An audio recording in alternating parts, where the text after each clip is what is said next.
Hema committee റിപ്പോർട്ടിൽ വിവാദം മുറുകുന്നതിനിടെ രാഷ്ട്രീയ നേട്ടം ലക്ഷ്യമാക്കി സർക്കാരും പ്രതിപക്ഷവും സ്ത്രീ സുരക്ഷ മുൻനിർത്തി ആദ്യമായാണ് രാജ്യത്ത് ഇത്തരമൊരു സമിതിയെ നിയോഗിച്ചതെന്നാണ് സർക്കാരിന്റെ അവകാശവാദം. എന്നാൽ പുകമറ സൃഷ്ടിച്ച് വേട്ടക്കാരെ സംരക്ഷിക്കാനുള്ള നീക്കമാണ് സർക്കാരിന്റെതെന്ന ആരോപണമാണ് പ്രതിപക്ഷം ഉന്നയിക്കുന്നത്. ഹേമ കമ്മിറ്റി റിപ്പോർട്ടിലെ ഗുരുതര പരാമർശങ്ങളുടെ പശ്ചാത്തലത്തിൽ വിവാദങ്ങൾ ഒരു വശത്ത് കൊഴുക്കുമ്പോഴും മറുവശത്ത് രാഷ്ട്രീയ നേട്ടത്തിനുള്ള ശ്രമമാണ് സർക്കാരും പ്രതിപക്ഷവും നടത്തിക്കൊണ്ടിരിക്കുന്നത്.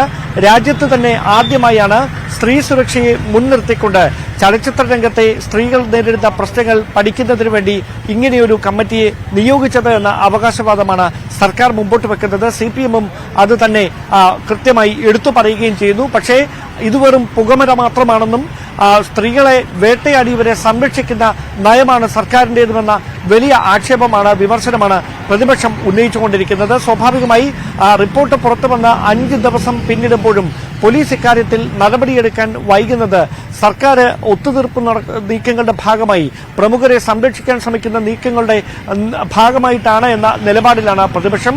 അതുതന്നെയാണ് വലിയ തരത്തിൽ പ്രചാരണ വിഷയമാക്കിയവർ വിവിധ കേന്ദ്രങ്ങളിൽ ഉന്നയിച്ചുകൊണ്ടിരിക്കുന്നതും. സ്വാഭാവികമായി ഹൈക്കോടതിയുടെ ഭാഗത്തുനിന്ന് ഇനിയുണ്ടാകുന്ന ഇടപെടലിന്റെ അടിസ്ഥാനത്തിലായിരിക്കും തുടർ നടപടികളെന്ന് ഉറപ്പായിരിക്കുന്ന പശ്ചാത്തലത്തിൽ ഇതിനോടകം തന്നെ സംസ്ഥാന പോലീസ് മേധാവിക്ക് അടക്കം ലഭിച്ചിരിക്കുന്ന പരാതി ക്രമസമാധാന ചുമതലയുള്ള ADGP-ക്ക് കൈമാറിയതിനപ്പുറത്തേക്ക് മറ്റ് നടപടികളൊന്നും ഉണ്ടായിട്ടില്ല എന്നതാണ് വാസ്തവം. സ്വാഭാവികമായി നിലവിൽ ലഭിച്ചിരിക്കുന്ന പരാതിയുടെ അടിസ്ഥാനത്തിൽ സ്വമേധയാ കേസെടുക്കാനുള്ള ഒരു അധികാരം പോലീസിനുണ്ട് എന്നാണ് നിയമവിദഗ്ധർ അടക്കം ചൂണ്ടിക്കാണിക്കുന്നത്. പക്ഷേ അങ്ങനെ ഒരു അധികാരം ഉണ്ടായിട്ടും എന്തുകൊണ്ട് കേസെടുത്ത് തുടർ നടപടികളിലേക്ക് പോകുന്നില്ല എന്ന ചോദ്യമാണ് സ്വാഭാവികമായി സർക്കാരിനെതിരെ വലിയ വിമർശനമായി ഉയർന്നുകൊണ്ടിരിക്കുന്നതും.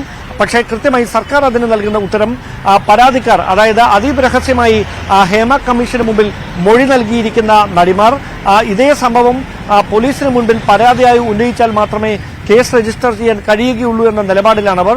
അല്ല എങ്കിൽ കോടതിയുടെ ഇടപെടൽ ഈ വിഷയത്തിൽ ഉണ്ടാകണം. ഇങ്ങനെയാണ് സർക്കാർ ഈ വിഷയത്തെ നോക്കിക്കാണുന്നത്.